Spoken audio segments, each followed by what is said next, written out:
Friends, welcome to Kerala tech academy. Success in your hands.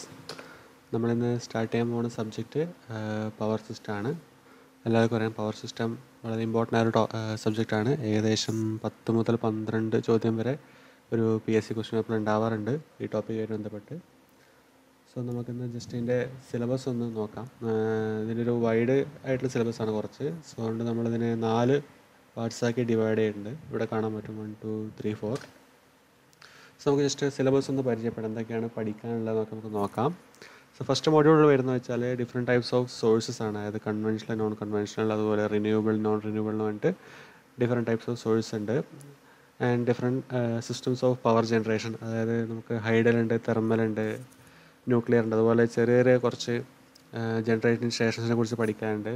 സാധാരണ 1 word simple questions ചോദിക്കാറുണ്ട് ആ ടോപ്പിക്കിൽ നിന്നൊക്കെ. Next is power plant economics, അതായത് കുറേ ഫാക്ടേഴ്സ് ഉണ്ട് നമുക്ക്. Load factor, demand factor, plant use factor എന്നൊക്കെ പറഞ്ഞിട്ട്. സോ അതിനൊക്കെ ക്വസ്റ്റ്യൻ പേപ്പറിൽ നമുക്ക് ചില സമയത്ത് ഡയറക്റ്റ് ഇക്വേഷൻ കാണാം, അല്ലെങ്കിൽ അതിനെ ബേസ് ആയിട്ടുള്ള ചെറിയ സിമ്പിളായിട്ടുള്ള പ്രോബ്ലംസും കാണാം. വളരെ വളരെ ഈസിയാണ്. എനിക്ക് തോന്നുന്നു ഈ ഒരു ഫസ്റ്റ് മോഡ്യൂളിൽ നിന്ന് മാത്രം നമുക്കൊരു 2 to 4 ക്വസ്റ്റ്യൻസ് എക്സ്പെക്റ്റ് ചെയ്യാം. അത് നമുക്ക് ജസ്റ്റ് പഠിക്കാനും വളരെ കുറച്ചേ ഉള്ളൂ. എന്നാൽ പഠിച്ചാൽ നമുക്ക് മാർക്ക് സിമ്പിളായിട്ട് കിട്ടാവുന്ന ഒരു സബ്ജക്റ്റ് മൊഡ്യൂളാണ് ഫസ്റ്റ് മൊഡ്യൂൾ. അതുപോലെ സെക്കൻഡ് മൊഡ്യൂൾ എന്ന് വെച്ചാൽ ട്രാൻസ്മിഷൻ ലൈൻ പാരാമീറ്റേഴ്സ്. നമുക്ക് ഒരു ട്രാൻസ്മിഷൻ ലൈന് 4 പാരാമീറ്റേഴ്സ് ഉണ്ട്: resistance, inductance, conductance and capacitance. So അതുമായിട്ട് ബന്ധപ്പെട്ട കുറച്ച് ഇക്വേഷനും കാര്യങ്ങളും നമുക്ക് നോക്കാനുണ്ട്. പിന്നെ അതിന് ശേഷം GMD, സെൽഫ് GMR എന്ന് പറഞ്ഞിട്ട് കുറച്ചൊരു കൺസെപ്റ്റ് പഠിക്കാനുണ്ട്. ABCD കോൺസ്റ്റൻസ് പഠിക്കാനുണ്ട്. ഈ ABCD കോൺസ്റ്റൻസ് വെച്ചൊരു പ്രോബ്ലം കഴിഞ്ഞ KSEB ക്വസ്റ്റ്യൻ പേപ്പറിൽ നമുക്ക് കാണാൻ പറ്റും. അതുപോലെ ഓവർ ഹെഡ് ലൈൻസ്, അതായത് different types of conductors, insulators ഒക്കെ പഠിക്കാനുണ്ട്, അതിൻ്റെ അറേഞ്ച്മെൻറ്റ്സ്. അതുപോലെ സാഗ് എന്ന് വെച്ചാൽ ചെറിയ ഇക്വേഷൻസും കുറച്ച് കൺസെപ്റ്റ്സും. കഴിഞ്ഞ ഇൻസുലേറ്റർ ഗ്രേഡ് 1, അതായത് December 2 കഴിഞ്ഞൊരു ക്വസ്റ്റ്യൻ പേപ്പർ എടുത്ത് നോക്കി അതിനകത്തൊരു ക്വസ്റ്റ്യൻ കാണാൻ പറ്റും സാഗിനെ ബേസ് ആയിട്ട്.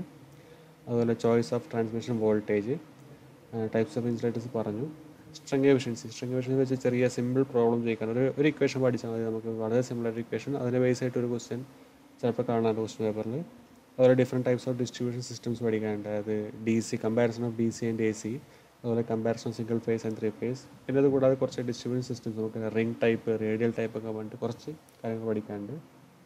സോ അതാണ് സിലബസ് മൊഡ്യൂൾ 2-ൽ പറഞ്ഞിരിക്കുന്നത്. അപ്പോൾ നമ്മൾ സ്റ്റാർട്ട് ചെയ്യുന്നത് ഈ മൊഡ്യൂൾ 2 വെച്ചായിരിക്കും. ഓക്കെ, മൊഡ്യൂൾ 1 കുറച്ച് കാര്യങ്ങളൊക്കെ അറിയുന്നുണ്ടാവും. പിന്നെ അത് കുറച്ച് ബോറിംഗ് ആയതുകൊണ്ട് ഞാൻ അത് സ്റ്റാർട്ട് ചെയ്യുന്നില്ല. മൊഡ്യൂൾ 2 വെച്ച് നമുക്ക് സ്റ്റാർട്ട് ചെയ്യാം. അതുപോലെ മൊഡ്യൂൾ 3-ൽ നമുക്കറിയാം സിംഗിൾ ലൈൻ ഡയഗ്രാം വളരെ ഇമ്പോർട്ടൻ്റ് ആണ്. അതിൻ്റെ പെർ യൂണിറ്റ് വാല്യൂസ് കാണാൻ ചോദിക്കാറുണ്ട്. നമുക്ക് വളരെ ബേസിക് ആയിട്ടുള്ള കാര്യങ്ങളുണ്ട്. അങ്ങനെ ഒരു ഹോളായിട്ടുള്ള ഒരു ഫുൾ എന്താ പറയുക, ഒരു വലിയൊരു ക്വസ്റ്റ്യൻസ് ആയിരുന്നു പ്രതീക്ഷിക്കേണ്ട. സാധാരണ നമ്മൾ ഗേറ്റ് ലെവൽ പഠിക്കുന്നതൊന്നും പഠിക്കാൻ പോകണ്ട. ജസ്റ്റ് സിമ്പിളായിട്ടുള്ള കാര്യങ്ങൾ പഠിച്ചാൽ മതി, എന്താണ് ബേസിക് ആയിട്ട് ഇക്വേഷനും കാര്യങ്ങളും. പിന്നെ നമുക്കുള്ളതുപോലെ ലോഡ് ഫ്ലോ സ്റ്റഡീസും ഈ പറഞ്ഞ പോലെ തന്നെ നമുക്ക് ഒരുപാട് സ്റ്റെപ്സൊക്കെ എഴുതി ചെയ്യേണ്ട ഒരു പ്രോബ്ലംസാണ് സാധാരണ നമുക്ക് ഗേറ്റ് വേൾഡ് എക്സാമിനൊക്കെ ഉണ്ടാകാറ്. പക്ഷേ അതിന് സിമ്പിളായി തിയററ്റിക്കലായിട്ട് കുറച്ച് പോയിൻറ്റ്സ് പഠിച്ചാൽ തന്നെ അത് ഫുള്ളാവും. പിന്നെ ഏറ്റവും ഇമ്പോർട്ടൻ്റ് ടോപ്പിക്കാണ് faults. Different types of faults, അതിന് ബേസ് ആയിട്ടുള്ള പ്രോബ്ലംസ് ഉണ്ടാവാം, തിയററ്റിക്കൽ ക്വസ്റ്റ്യൻസ് ഉണ്ടാവാം, ഒക്കെ ഉണ്ടാവും. സോ അത് ഒരിക്കലും ഒഴിവാക്കാൻ പറ്റാത്തൊരു ടോപ്പിക്കാണ് ഫോൾട്ട് അനാലിസിസ്. പിന്നെ അതിന് ശേഷം വരുന്നതാണ് പവർ സിസ്റ്റം സ്റ്റെബിലിറ്റി. നമുക്ക് വളരെ ഇമ്പോർട്ടൻ്റ് ആയിട്ടുള്ളൊരു ടോപ്പിക്കാണ്. അതിൽ നിന്നും ക്വസ്റ്റ്യൻസ് ഒരുപാട് ചോദിച്ച് കണ്ടിട്ടുണ്ട്. പക്ഷേ മോസ്റ്റ്ലി ചോദിക്കാറ് തിയററ്റിക്കൽ ക്വസ്റ്റ്യൻസ് ആണ്. വളരെ സിമ്പിളായിട്ടുള്ള പ്രോബ്ലം ചോദിക്കാറുണ്ട്. അതായത് സ്റ്റെബിലിറ്റി ലിമിറ്റ് എത്രയാണ്, അതൊക്കെ പറഞ്ഞാൽ വളരെ ഈസി പ്രോബ്ലംസ് ആണ്. സോ അത് നമുക്ക് പഠിക്കാം. അത് കഴിഞ്ഞ് മൊഡ്യൂൾ 4-നകത്തുള്ളത് കംപ്ലീറ്റ് പ്രൊട്ടക്ഷനാണ്. അത് different types of protection, relays ഉണ്ട്, സർക്യൂട്ട് ബ്രേക്കേഴ്സ് ഉണ്ട്, അതുപോലെ പ്രൊട്ടക്ഷൻ അഗെയിൻസ്റ്റ് ലൈറ്റ്നിങ് അറസ്റ്റേഴ്സിനെ കുറിച്ച്. അതുപോലെ എന്താ പറയുക, നമ്മുടെ ട്രാൻസ്ഫോമർ പ്രൊട്ടക്ഷൻ, നമ്മൾ ബുച്ചോൾസ് റിലേ ഒക്കെ പഠിച്ചിട്ടുണ്ട് പണ്ട് കോളേജ് പഠിക്കുമ്പോൾ. സോ അതുപോലത്തെ കുറച്ച് റിലേസും സർക്യൂട്ട് ബ്രേക്കേഴ്സിനെ കുറിച്ചൊക്കെ മാത്രമേ ഇതിനകത്തുള്ളൂ. സോ നമ്മൾ സ്റ്റാർട്ട് ചെയ്യാൻ പോകുന്നത് വെച്ചാൽ ട്രാൻസ്മിഷൻ ലൈൻ പാരാമീറ്റേഴ്സ് ആണ്. ഓക്കെ, ഈ മൊഡ്യൂൾ 2 നമുക്ക് ആദ്യം ഫിനിഷ് ചെയ്യാം. അത് കുറച്ചൊരു ഇമ്പോർട്ടൻ്റ് ആയിട്ടുള്ളൊരു മൊഡ്യൂളാണ്. ക്വസ്റ്റ്യൻസ് അത്യാവശ്യം ചോദിക്കാൻ ചാൻസ് ഉള്ളൊരു മൊഡ്യൂളാണ്. സോ ഇന്ന് ജസ്റ്റ് നമ്മളൊരു ഇൻട്രൊഡക്ഷൻ പോലെ ഒരു ക്ലാസ്സാണ് ഉദ്ദേശിക്കുന്നത്. നമുക്ക് അടുത്ത ക്ലാസ് തൊട്ട് പ്രോപ്പറായിട്ട് സിലബസ് വെച്ച് ഫോളോ ചെയ്യാം. സോ നമുക്ക് എന്താണ് പവർ സിസ്റ്റത്തിനെ കുറിച്ച് ബേസിക് ആയിട്ടുള്ള അറിവിന് വേണ്ടിയിട്ടാണ് ഇന്നത്തെ ക്ലാസ് ഉദ്ദേശിക്കുന്നത്. അപ്പോൾ നമുക്ക് നോക്കാം. So what is a power system? So conveyance of electric power from power station to consumers is known as power system. അതായത് നമ്മളൊരു ജനറേറ്റിംഗ് സ്റ്റേഷനിൽ നിന്ന് ഒരു കൺസ്യൂമറിനടുത്തേക്ക് പവർ എത്തിക്കുന്ന അതിനാണ് നമ്മൾ എന്താ പറയുക, പവർ സിസ്റ്റം അല്ലെങ്കിൽ ഇലക്ട്രിക് പവർ സപ്ലൈ സിസ്റ്റം എന്ന് പറയുന്നത്.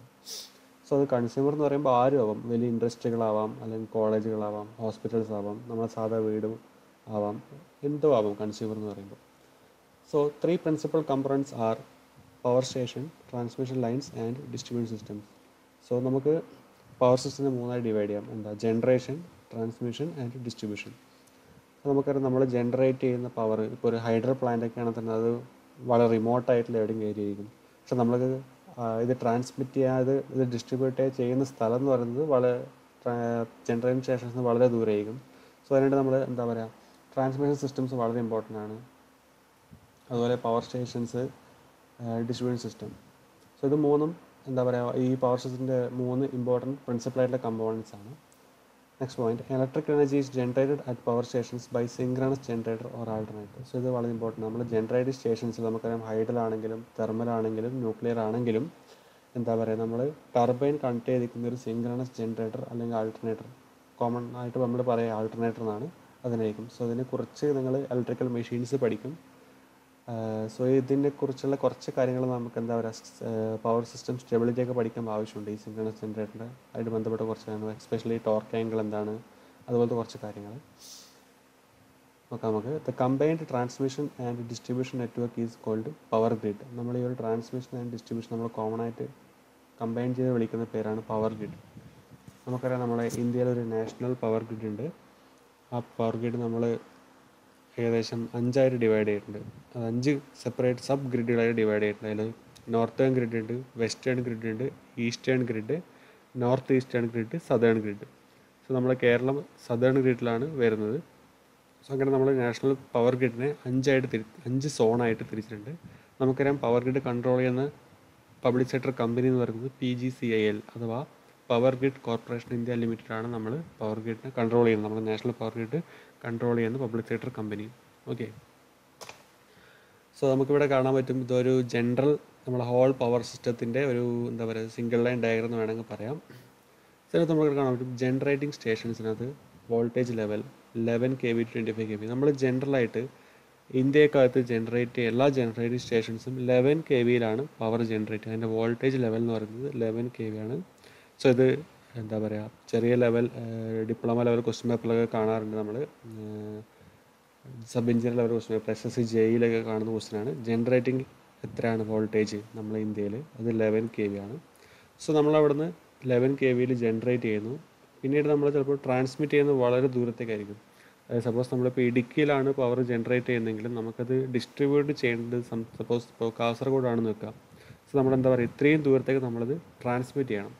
സോ അതിന് വേണ്ടി നമ്മൾ എന്ത് ചോദിച്ചാൽ, ഈ 11 kV വോൾട്ടേജിനെ നമ്മൾ സ്റ്റെപ്പ് അപ്പ് ട്രാൻസ്ഫോമർ ഉപയോഗിച്ച് ബൂസ്റ്റ് ചെയ്യും.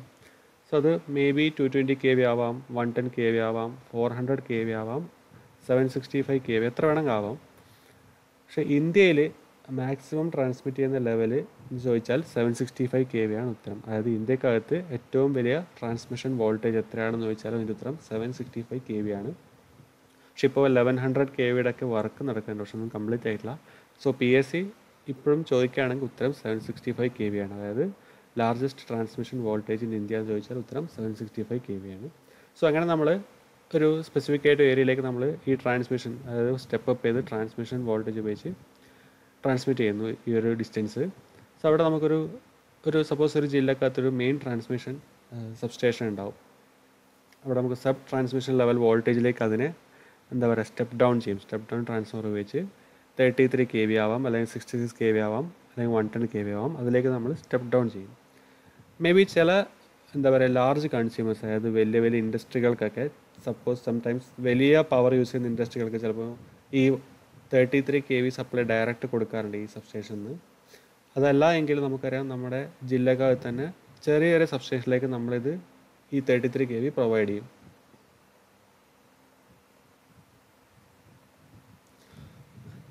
ഓക്കെ, സോ ഈ ചെറിയ സബ്സ്റ്റേഷനുകളിൽ നിന്നും ഈ 33 kVനെ പിന്നീട് 11 kV ആക്കിയിട്ട് സ്റ്റെപ്പ് ഡൗൺ ചെയ്യും. മീഡിയം ടു ലാർജ് കൺസ്യൂമേഴ്സിന് ഡയറക്റ്റായിട്ട് ഈ 11 kV കൊടുക്കും. അതായത് ചിലപ്പോൾ നിങ്ങൾ പഠിച്ച കോളേജിലേക്ക് നോക്കി അവിടെ ഒരു ട്രാൻസ്ഫോമർ കാണാം, അതിലേക്ക് വരുന്ന സപ്ലൈ എന്ന് വെച്ചാൽ ഈ ഡയറക്റ്റ് 11 kV ആണ്. സോ അങ്ങനെയുള്ള സപ്ലൈയുടെ നമ്മൾ പ്രൈമറി ഡിസ്ട്രിബ്യൂഷൻ എന്ന് പറയും. അതുപോലെ ഡയറക്റ്റായിട്ട് ഒരു സബ്സ്റ്റേഷനിൽ 11 kV സപ്ലൈ ആണ് ഒരു കൺസ്യൂമറിന് എത്തിച്ചു കൊടുക്കുന്നെങ്കിൽ നമ്മളതിനെ പ്രൈമറി ഡിസ്ട്രിബ്യൂഷൻ എന്ന് പറയും. ഇനി സപ്പോസ് നമ്മൾ ഫീഡർ ലൈൻസ് ഉപയോഗിച്ച് നമ്മളൊരു നിങ്ങളുടെ വീടിനടുത്തേക്കുള്ള ഒരു ട്രാൻസ്ഫോമറിലേക്കാണ് കൊടുക്കുന്നതെങ്കിൽ ആ ട്രാൻസ്ഫോമറിൻ്റെ ഔട്ടാണ്, അതായത് ഈ 440 വോൾട്ട് അല്ലെങ്കിൽ 230 വോൾട്ടാണ് നിങ്ങളുടെ വീട്ടിലേക്കൊക്കെ വരുന്നതെങ്കിൽ അതിനെ നമ്മൾ സെക്കൻഡറി ഡിസ്ട്രിബ്യൂഷൻ എന്ന് പറയും. അത് നമുക്ക് പ്രൈമറി ഡിസ്ട്രിബ്യൂഷൻ ഉണ്ട്, സെക്കൻഡറി ഡിസ്ട്രിബ്യൂഷൻ ഉണ്ട്. സോ സെക്കൻഡറി ഡിസ്ട്രിബ്യൂഷൻ എന്ന് വെച്ചാൽ നമ്മൾ ഈ പറഞ്ഞ സബ്സ്റ്റേഷനിൽ നിന്ന് വരുന്ന 11 kV ഫീഡർ ലൈനുകൾ നിങ്ങളുടെ വീടിനടുത്ത് ട്രാൻസ്ഫോമറിലേക്ക് പ്രൈമറി ഇൻപുട്ട് കൊടുക്കും. അതിൽ നിന്ന് വരുന്ന ഔട്ട്, അതായത് ഇത് 3 ഫേസ് ആണെങ്കിൽ 440 വോൾട്ട് അല്ലെങ്കിൽ 415 വോൾട്ട് ആയിരിക്കും. സിംഗിൾ ഫേസ് ആണെങ്കിൽ 230 വോൾട്ടേക്ക്. അതാണ് നിങ്ങളുടെ വീടുകളിലേക്ക് വരുന്ന കണക്ഷൻ എന്ന് പറയുന്നത്. സോ നമ്മൾ ഒരു പവർ സിസ്റ്റത്തിൻ്റെ ഒരു ഐഡിയ കിട്ടിയെന്ന് മനസ്സിലാക്കുന്നു. അതായത് നമ്മൾ 11 kVയിൽ ജനറേറ്റ് ചെയ്യുന്നു, അതിനെ നമ്മൾ 220 kV ഓർ എബവ് വോൾട്ടേജിലേക്ക് നമ്മൾ ട്രാൻസ്മിഷൻ ആവശ്യത്തിന് സ്റ്റെപ്പ് അപ്പ് ചെയ്യുന്നു. അതിനുശേഷം നമ്മൾ നമ്മുടെ ഒരു തൊട്ടടുത്തുള്ള ഒരു സബ്സ്റ്റേഷനിൽ നിന്ന് അതിനെ സ്റ്റെപ്പ് ഡൗൺ ചെയ്ത് 33 kV ആക്കുന്നു, അല്ലെങ്കിൽ പിന്നെയും സ്റ്റെപ്പ് ഡൗൺ ചെയ്ത് 11 kV ആക്കുന്നു. ആ 11 kV ചില വലിയ കൺസ്യൂമേഴ്സിന് നമ്മൾ ഡയറക്റ്റ് കൊടുക്കും, അല്ലെങ്കിൽ നമ്മൾ സെക്കൻഡറി ഡിസ്ട്രിബ്യൂട്ടേഴ്സായിട്ട്, അതായത് വീടുകളിലേക്ക് വരുന്നതൊക്കെയാണ് ഈ സെക്കൻഡറി ഡിസ്ട്രിബ്യൂഷൻ. അത് 3 ഫേസ് 415 വോൾട്ടോ അല്ലെങ്കിൽ സിംഗിൾ ഫേസ് 230 വോൾട്ടോ ആയിരിക്കും. Okay, so next point. Okay, so നമുക്ക് ഡിഫറെൻറ്റ് വോൾട്ടേജ് ലെവൽസ് ഉണ്ട്. ഇത് ചോദിക്കാറുണ്ട് കേട്ടോ, ചില സബ് എഞ്ചിനീയറിൻ്റെ ക്വസ്റ്റ്യൻ പേപ്പറിലൊക്കെ കാണാറുണ്ട്. സോ ലോ വോൾട്ടേജ് കൊണ്ട് എത്രയാണ് വോൾട്ടേജ് റേഞ്ച് പഠിച്ചത്? അത് 230 വോൾട്ട് ടു 400 വോൾട്ടാണ് നമ്മൾ ലോ വോൾട്ടേജ് എന്ന് പറയുക. പിന്നീട് HV ഹൈ വോൾട്ടേജ് എന്ന് പറയുമ്പോൾ 11 kV ടു 33 kV ഒക്കെ നമ്മൾ ഹൈ വോൾട്ടേജ് എന്ന് പറഞ്ഞ ഗ്രൂപ്പിൽ പെടുത്തുന്നു. ഇനി EHV അഥവാ എക്സ്ട്രാ ഹൈ വോൾട്ടേജ് പറയും, അതായത് 66 kV ആവാം, 132 kV, 220 kV. ഈ 3 വോൾട്ടേജുകളെ നമ്മൾ കോമൺ ആയിട്ട് എക്സ്ട്രാ ഹൈ വോൾട്ടേജ് എന്ന് വിളിക്കും. ഇനി മോഡേൺ എക്സ്ട്രാ ഹൈ വോൾട്ടേജ്, അതാണ് മോഡേൺ EHV എന്ന് പറയപ്പെടുന്നത്. അത് 400 kV ആണത്. അത് ചിലപ്പോൾ ഡയറക്റ്റ് ക്വസ്റ്റ്യൻസ് വരാറുണ്ട് കേട്ടോ, ഈ 400 kV ഏത് വോൾട്ടേജ് ലെവലാണ് വരാറ് വേണ്ടി ചോദിക്കാറുണ്ട്. സോ അത് മോഡേൺ EHV ആണ്. ആൻഡ് 765 kV ആൻഡ് എബോവ് വന്നൊക്കെ അത് അൾട്രാ ഹൈ വോൾട്ടേജ് ആണ്. ഓക്കെ, സോ ഈ വോൾട്ടേജ് ലെവൽ ഓർത്തിരിക്കുക. ഇത് ഡയറക്റ്റായിട്ട് ചിലപ്പോൾ സിമ്പിൾ ക്വസ്റ്റ്യൻ ഇടണമെന്ന് തോന്നിക്കഴിഞ്ഞാൽ PSC ഇടാവുന്ന ചോദ്യമാണിത്. Okay, so next. ഇനി ഞാൻ പറഞ്ഞു, അതായത് നമ്മൾ ട്രാൻസ്മിറ്റ് ചെയ്യുന്ന വോൾട്ടേജ് എന്ന് വെച്ചാൽ 220 kV ആൻഡ് എബോവ് ആണ്. വളരെ എക്സ്ട്രാ ഹൈ വോൾട്ടേജ് ലെവൽ റേഞ്ചിലൊക്കെയാണ് നമ്മൾ ട്രാൻസ്മിറ്റ് ചെയ്യുക. സോ അപ്പോൾ പലർക്കും ഡൗട്ട് ഉണ്ടാവും, എന്തുകൊണ്ടാണ് നമ്മളിങ്ങനെ എക്സ്ട്രാ ഹൈ വോൾട്ടേജിലേക്ക് പോകുന്നത്? നമുക്ക് വേണമെങ്കിൽ 11 kVയിൽ ജനറേറ്റ് ചെയ്താൽ അത് 11 kVയിൽ തന്നെ ട്രാൻസ്മിറ്റ് ചെയ്താൽ പോരെ എന്നുള്ള ഡൗട്ട് പലർക്കും ഉണ്ടാവും. സോ അതിന് കുറച്ച് റീസൺസ് ഉണ്ട്. First reason is power loss is inversely proportional to system voltage and power factor. അതായത് നമ്മൾ സിസ്റ്റം വോൾട്ടേജ് നമ്മൾ എത്രത്തോളം ഇൻക്രീസ് ചെയ്യുന്നു, അതുപോലെ പവർ ഫാക്ടർ എത്രത്തോളം ഇൻക്രീസ് ചെയ്യുന്നു, അത്രത്തോളം നമുക്ക് പവർ ലോസ് കുറവായിരിക്കും. സോ നമുക്കറിയാം, നമ്മൾക്ക് പവറിൻ്റെ ഇക്വേഷൻ നമ്മൾ സാധാരണ P = VI. ഞാൻ മൗസ് കൊണ്ട് എഴുതാണ്ട് ചെറിയ ബുദ്ധിമുട്ടുണ്ട്. P = VI എന്ന് എഴുതാറുണ്ട്. സപ്പോസ് നമ്മൾ ഇവിടെ ഈ പവർ എന്നുള്ള വാല്യൂ നമ്മൾ കോൺസ്റ്റൻ്റ് ആക്കി കീപ്പ് ചെയ്യാൻ വെച്ചോ. സോ ഞാൻ എത്രത്തോളം വോൾട്ടേജ് ഇൻക്രീസ് ചെയ്യുന്നോ അത്രത്തോളം എനിക്ക് കറണ്ട് കുറച്ച് പാസ് ചെയ്താൽ മതി ആ കണ്ടക്ടറിലെ കൂടെ. വിച്ച് മീൻസ് നമുക്കറിയാം I²R ലോസ്, അതായത് ഹീറ്റ് ലോസ് എന്ന് പറയുന്നത് I²R ആണ്. സോ I²R ലോസ് കുറവായിരിക്കും ഇത് കാരണം. ഓക്കെ, അതുകൊണ്ട് നമുക്ക് എന്ത് മതി? പവർ ലോസ് കുറവാണ്. അതുപോലെ തന്നെ കറണ്ട് കുറഞ്ഞാൽ നമുക്കറിയാം size of conductor is reduced. Voltage കൂടുന്തോറും സൈസ് ഓഫ് കണ്ടക്ടർ റെഡ്യൂസ് ചെയ്യും. അതൊരു ഇമ്പോർട്ടൻറ്റ് പോയിൻ്റ് ആണ്. കാരണം നമുക്കറിയാം കറണ്ട് കുറച്ച് മതി, അപ്പോൾ ഒബ്വിയസ്ലി എന്തായിരിക്കും, കണ്ടക്ടറിൻ്റെ സൈസും ചെറുത് മതി, അതിൻ്റെ ക്രോസ് സെക്ഷൻ ഏരിയ കുറവ് മതി. ഓക്കെ, അതുപോലെ efficiency and stability increases. So നമ്മൾ ഈ വോൾട്ടേജ് ഹൈ വോൾട്ടേജിൽ ട്രാൻസ്മിഷൻ ചെയ്യുമ്പോൾ 3 അഡ്വാൻറ്റേജാണ് നമ്മൾ പറഞ്ഞത്. ഇതിൽ സ്റ്റെബിലിറ്റി എങ്ങനെ ഇൻക്രീസ് ചെയ്യുന്നു എന്നുള്ള കാര്യം നമ്മൾ ഇനി സ്റ്റെബിലിറ്റി പഠിക്കുമ്പോൾ മനസ്സിലാവും. നമ്മൾ എന്തുകൊണ്ടാണ് വോൾട്ടേജ് ഇൻക്രീസ് ചെയ്യുമ്പോൾ, ട്രാൻസ്മിഷൻ വോൾട്ടേജ് ഇൻക്രീസ് ചെയ്യുമ്പോൾ സ്റ്റെബിലിറ്റി ബെറ്റർ ആവുന്നത് നമ്മൾ അപ്പോൾ പഠിക്കും. ഓക്കെ, പക്ഷേ നമുക്കൊരു ചോദ്യം ഉണ്ടോ, അങ്ങനെയാണ് നമുക്ക് വേണമെങ്കിൽ എന്തുകൊണ്ട് നമ്മൾ 765 kV അല്ലെങ്കിൽ 400 kVയിൽ ലിമിറ്റ് ചെയ്യുന്നു? നമുക്ക് വേണമെങ്കിൽ ഒരു 10,000 kVയിലോ അല്ലെങ്കിൽ ഒരു 1,00,000 kVയിലേക്ക് ട്രാൻസ്മിറ്റ് ചെയ്ത് കൂടെ എന്നുള്ളൊരു ചോദ്യം വരും. സോ അത് നമുക്ക് പറ്റില്ല. അതിന് 3 കാരണങ്ങളാണ്. Insulation of equipment. സോ ഏറ്റവും വലിയ ഇമ്പോർട്ടൻ്റ് ഒരു പ്രശ്നം വെച്ചാൽ ഇൻസുലേഷനാണ്. നമുക്കറിയാം, നിങ്ങൾ ചിലപ്പോൾ കുറച്ച് വലിയ 220 kV ടവറൊക്കെ കണ്ടിട്ടുണ്ട്. അതിനകത്തൊക്കെ ഈ ലൈൻ പാസ് ചെയ്യുന്നത്, അതായത് ലൈൻ നമ്മളെ ടവറായിട്ട് കണക്ട് ചെയ്യുന്നത് ഇൻസുലേറ്റേഴ്സ് വഴിയാണ്. അതാ ഇൻസുലേഷൻ കൊടുത്തിരിക്കുന്നത് വെച്ചാൽ ടവറിലൂടെ ഒരു ഡയലക്ട്രിക് ബ്രേക്ക് ഡൗൺ സംഭവിച്ച് ടവറിലൂടെ ഈ കറണ്ട് ഫ്ലോ ചെയ്ത് ചിലപ്പോൾ അടുത്ത് ഈ ടവറിനോട് ചേർന്നാൽ നിൽക്കണമെങ്കിൽ ആൾക്ക് ഷോക്ക് അടിക്കാതിരിക്കാം. അതുപോലത്തെ പല റീസൺ കൊണ്ടാണ് നമ്മൾ ഈ ഇൻസുലേറ്റേഴ്സ് ഉപയോഗിക്കുന്നത്, ഇൻസുലേഷൻ കൊടുക്കുന്നത്. സോ അതാണ് ഏറ്റവും വലിയ ഇമ്പോർട്ടൻറ്റ്. നമ്മൾ എത്രത്തോളം വോൾട്ടേജ് ഇൻക്രീസ് ചെയ്യുന്നു അത്രയും നമ്മൾ ഇൻസുലേഷൻ അധികം കൊടുക്കേണ്ടി വരും. സോ അതൊരു വല്ലാത്തൊരു ബുദ്ധിമുട്ടാണ്. സോ ഇൻസുലേഷൻ കൊടുക്കുക വെച്ചാൽ കുറച്ച് എന്താ പറയുക കോസ്റ്റ്ലി ആയിട്ട് പ്രോസസ്സാണ്. സോ അതൊരു ലിമിറ്റേഷൻ ഫാക്ടറാണ്. രണ്ടാമത്തെ ഒരു ഫാക്ടർ എന്ന് വെച്ചാൽ കൊറോണയും ഒരു ഇമ്പോർട്ടൻറ്റ് ഫാക്ടറാണ്. കൊറോണ വെച്ചാൽ ഒരു വയലറ്റ് ആയിട്ടൊരു ഗ്ലോ ആണ്. പക്ഷേ ആ ഗ്ലോ ഉണ്ടാകുന്ന നേരം നമുക്ക് ഒരുപാട് പവർ ലോസ് ഉണ്ടാകും. കൊറോണയെക്കുറിച്ച് നമുക്ക് ഡീറ്റെയിൽ ആയിട്ട് പഠിക്കാനുണ്ട്. സോ അപ്പോൾ നമ്മൾ കുറച്ചുകൂടി എക്സ്പ്ലെയിൻ ചെയ്ത് തരാം. മൂന്നാമതൊരു പോയിന്റ് പറയുന്നത് റേഡിയോ ആൻഡ് ടെലിവിഷൻ ഇൻ്റർഫറൻസ്. അതായത് നമ്മളെ അധികം ഇലക്ട്രിക് പവർ ലൈൻസിൻ്റെ കൂടെ കമ്മ്യൂണിക്കേഷൻ ലൈൻസ് പോകാറുണ്ട്. സോ ആ കമ്മ്യൂണിക്കേഷൻ ലൈൻസിലൊക്കെ ഇലക്ട്രോമാഗ്നറ്റിക് ഇൻ്റർഫറൻസ് ഉണ്ടാവും. ഇത് കാരണം നമുക്ക് ഇൻഡക്റ്റൻസ് കാരണം ഉണ്ടാവും. ഓക്കെ, സോ ഇത് മൂന്നാണ് ഇതിന് നമ്മൾ വോൾട്ടേജ് ഇൻക്രീസ് ചെയ്യുമ്പോഴുള്ള ഡിസഡ്വാൻറ്റേജസ്. സോ നമ്മളെപ്പോഴും എന്താ പറയുക ഒരു ഒപ്റ്റിമം വോൾട്ടേജിൽ ആണ് ഇത് ട്രാൻസ്മിഷൻ ചെയ്യുക. സോ ഇവിടെ ഇമ്പോർട്ടൻറ്റ് പോയിൻ്റ് ആണ്. The voltage level of a system is therefore governed by the amount of power to be transmitted and the length of the line. അതായത് നമ്മൾ എത്രയാണ് വോൾട്ടേജ് ലെവൽ എന്ന് തീരുമാനിക്കുന്നത് രണ്ട് കാര്യങ്ങളിലാണ്. എത്ര പവറാണ് നമുക്ക് ട്രാൻസ്മിറ്റ് ചെയ്യാനുള്ളത്, അതുപോലെ നമ്മൾ എത്ര ദൂരത്തേക്കാണ് നമുക്ക് ട്രാൻസ്മിറ്റ് ചെയ്യാനുള്ളത്. അതായത് നമ്മൾ എത്ര ദൂരം ട്രാൻസ്മിറ്റ് ചെയ്യുന്നു, എത്ര എമൗണ്ട് ഓഫ് പവർ ട്രാൻസ്മിറ്റ് ചെയ്യുന്നു, അതിനെയാണ് നമ്മൾ മെയിനായിട്ട് വോൾട്ടേജ് ലെവൽ ഡിപ്പെൻഡ് ചെയ്യുക. അതിനെ ബേസ് ആയിട്ടാണ് നമ്മൾ വോൾട്ടേജ് ലെവൽ സെലക്ട് ചെയ്യുന്നത്. ഓക്കെ, ഇനി ഇത് കഴിഞ്ഞ മിൽമ ടെക്നിക്കൽ സൂപ്രണ്ടിൻ്റെ ക്വസ്റ്റ്യൻ പേപ്പറിൽ വന്ന ചോദ്യമാണ്. The area of cross section of the neutral conductor is dash as that of any line conductor. അതായത് ചോദിക്കുന്നത് വെച്ചാൽ നമ്മുടെ ഫേസ് ലൈനും ന്യൂട്രൽ ലൈനും തമ്മിൽ ക്രോസ് സെക്ഷൻ ഏരിയയിൽ വ്യത്യാസമുണ്ടോ എന്നാണ് ചോദ്യം. 4 ഓപ്ഷൻ ഉണ്ട്. സെയിം ആവാം, ഡബിൾ ആവാം, ഹാഫ് ആവാം, 1/4 ആവാം.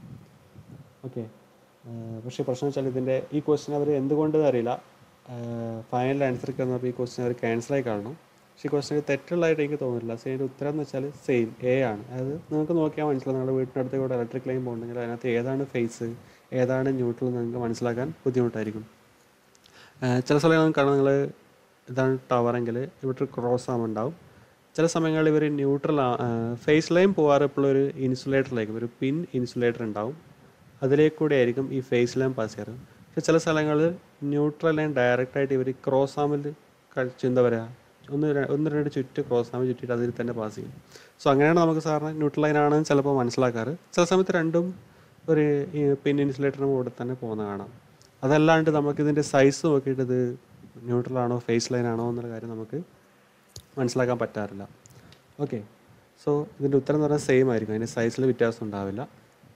സോ നെക്സ്റ്റ്, ഓക്കെ, ഇനി നമുക്ക് കുറച്ച് ജനറൽ നോളേജായിട്ട് ബന്ധപ്പെട്ട കാര്യങ്ങൾ പഠിക്കാം. അതായത് ഇതൊന്നും ആവശ്യം ഉണ്ടാവണമെന്നില്ല. നമ്മൾ എക്സാമിനിപ്പോൾ GK പോർഷൻ ഇല്ല, നമ്മൾ 100/100 ടെക്നിക്കലാണ്. എന്നാലും നമുക്ക് അറിഞ്ഞിരിക്കേണ്ട ബേസിക്കലി നമ്മൾ കേരളത്തിനകത്തെ ഇലക്ട്രിസിറ്റിനെ കുറിച്ച് അറിഞ്ഞിരിക്കേണ്ട കുറച്ച് കാര്യങ്ങൾ ഞാൻ പറഞ്ഞുതരാം.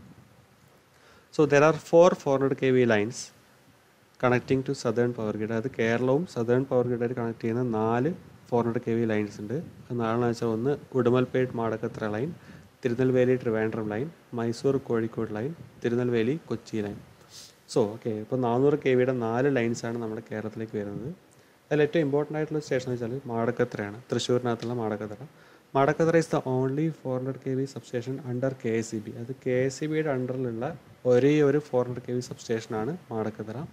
കേരളത്തിൽ ഏകദേശം ടോട്ടൽ 5 400 kV സബ്സ്റ്റേഷൻസ് ഉണ്ട്. അതിൽ മാടക്കത്ര, അതായത് തൃശ്ശൂരിലുള്ള മാടക്കത്ര മാത്രമേ KSEBയുടെ അണ്ടറിൽ വർക്ക് ചെയ്യുന്നുള്ളൂ. ബാക്കിയൊക്കെ PGCIL, നേരത്തെ പറഞ്ഞു power grid corporation India limited അണ്ടറിലാണ് വർക്ക് ചെയ്യുന്നത്. അതുപോലെ മാടക്കത്ര സബ്സ്റ്റേഷനാണ് കേരളത്തിലെ ആദ്യത്തെ 400 kV സബ്സ്റ്റേഷൻ. ഓക്കെ, സോ അത് ജസ്റ്റ് നിങ്ങളൊന്ന് അറിഞ്ഞിരിക്കാൻ വേണ്ടി പറഞ്ഞതുള്ളൂ.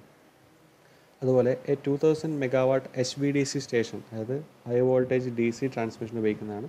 Is being set up by PGCIL at Madakkathra. അതായത് കേരളത്തിലെ ആദ്യത്തെ HVDC പവർ സ്റ്റേഷൻ സബ്സ്റ്റേഷൻ വരുന്നത് മാടക്കത്രയാണ്. 2000 MW അറിഞ്ഞിരിക്കുക കാര്യം. അത് സെറ്റപ്പ് ചെയ്യുന്നത് KSEB അല്ല, PGCIL അണ്ടറിൽ വരുന്നതാണ്.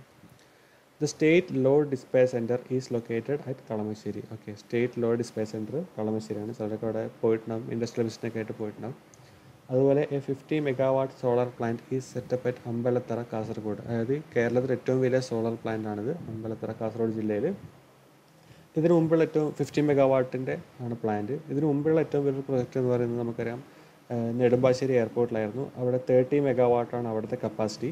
പക്ഷേ ഇപ്പോൾ 50 മെഗാവാട്ടിൻ്റെ ഒരു പ്ലാന്റ് സെറ്റപ്പ് ചെയ്യുന്നത് ഫുള്ളി ഫങ്ഷണൽ ആയോ എന്ന് എനിക്കറിയില്ല. അത് കാസർഗോഡ് ജില്ലയാണ് ഓർക്കുക. ഓക്കെ, സോ ഇത്രയും കാര്യങ്ങളാണ് ഇന്ന് നമ്മൾ ചർച്ച ചെയ്തത്. ഇനി നമുക്ക് നാളെ തൊട്ട് നമ്മൾ മെയിൻ സിലബസ് സ്റ്റാർട്ട് ചെയ്യും. അതായത് സെക്കൻഡ് മൊഡ്യൂൾ വെച്ച് നമ്മൾ പാരാമീറ്റേഴ്സ്, ട്രാൻസ്മിഷൻ പാരാമീറ്റേഴ്സ് വെച്ചിട്ട് ട്രാൻസ്മിഷൻ ലൈൻ പാരാമീറ്റേഴ്സ് വെച്ച് സ്റ്റാർട്ട് ചെയ്യും. ഓക്കെ, സോ അടുത്ത ക്ലാസ് കാണാം. ദയവായി എല്ലാവരും വീഡിയോ ഫ്രണ്ട്സിലേക്ക് ഷെയർ ചെയ്യുക. അതുപോലെ ചാനൽ സബ്സ്ക്രൈബ് ചെയ്യുക. Okay, thank you.